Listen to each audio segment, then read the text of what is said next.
no sé qué ha pasado. Venía muy bien empujando hoy. Estamos ya a 3 días de terminar la carrera y no sé, se me paró acá la moto, se rompió el motor, no sé, de la nada.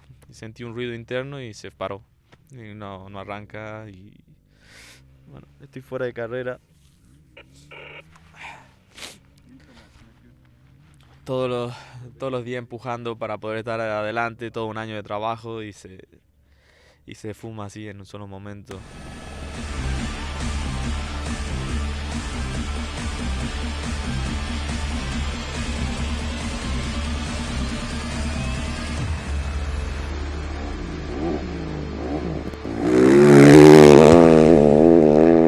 It's been a really good day, so only a couple of little small mistakes, but we tried to stay on the road book as much as we could and pray and hope that the guys in the front would make a mistake, but didn't quite happen. So yeah, I'm really stoked now. It's I can get my chip tubes fixed and go from there. So happy days.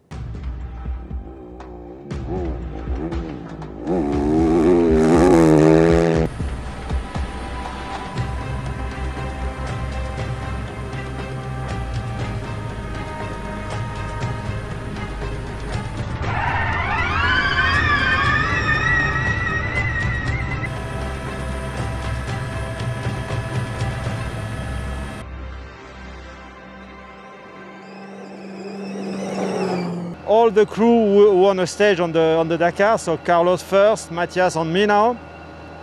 And it's mean that this year for sure the second week is really much better than the first week.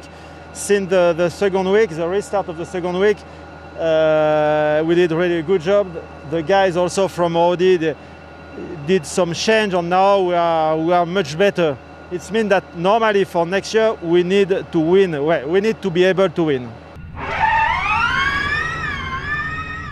Bueno, el tramo ha ido bastante bien.